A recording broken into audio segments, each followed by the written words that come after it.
फर्राटेदार अंग्रेजी ये बोल रही हैं और आप ये समझिए उन लोगों को ये जवाब है जो लोग कहते थे कि सन्यासी वो लोग बनते हैं जो लोग कुछ भी नहीं करते, अपने जीवन में असफल हो जाते हैं तो सन्यासी बनते हैं। इस तरीके से जब हिंदू धर्म का अप्रचार होता है, हिंदू धर्म को इस तरीके से बोला जाता है, तो आप सारी जो यंग पीढ़ी है वो क्या सोचती है? मैं आपके पास तो हम ये क्या सोच रहे हैं कि ये this is false, this is not true at all, because the thing is ये जो साइंस है जो हम आज मानते हैं, भगवान को नहीं मानते, साइंस को जो मानते हैं, इसको हिंदी में विज्ञान कहते हैं, वो विज्ञान, वो परम विज्ञान, वो सिर्फ ईश्वर दर्शन से, वो अध्यात्म से ही आया है। This is the reason why when the British came here, यहाँ जब वो आए थे, ब्रिटिश राज हुआ था, उन्होंने यहाँ अध्यात्म की नींव देखी थी, उसको चुराकर इसीलिए यूके लंदन में तरक्की हो रही है।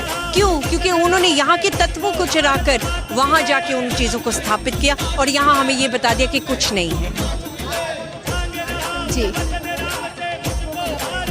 जी बिल्कुल, मैं कहना चाहूँगी क्योंकि इंट्रोडक्शन मिल ही चुका है। दोनों दीदियाँ हैं हमारी, विदेश से, लंदन से है। मैं खुद भी दिल्ली से हूँ। मैंने बीकॉम किया है दिल्ली यूनिवर्सिटी से, CS किया है, 1.5 साल गूगल में जॉब की है। और गूगल में जॉब, कितना पैकेज था? हमारा 85,000 पर मंथ का मेरा पैकेज था, उसको छोड़कर मैं आई हूँ। अब चिंतन का विषय है कि ये कैसे संभव हुआ। स्वामी विवेकानंद जी ने विदेशों में जाके भारतीय संस्कृति की स्थापना की, कैसे की?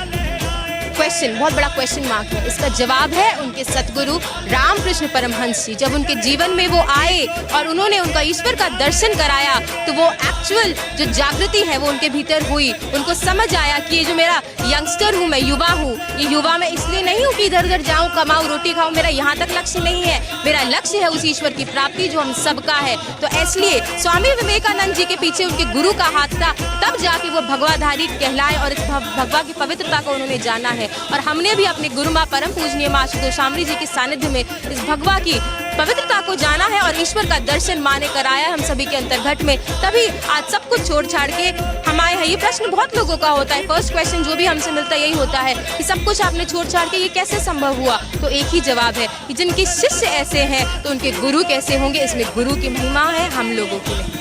आपको मन नहीं करता कि मैं भी मतलब उस तरीके से रहूं, अलग अलग कपड़े पहनूं, थोड़ा अपने बालों में मैं अच्छे से वो करूं, थोड़ा अपनी खूबसूरती को निखारूं? एक समय था मैं भी दिल्ली में एक मॉडर्न लड़की थी। बालों का जो भी है, एक लड़की की इच्छाएं होती है, ड्रेसिंग करना, ये सब है। ऑफ कोर्स मैं भी एक नॉर्मल इंसान थी, मेरी भी थी।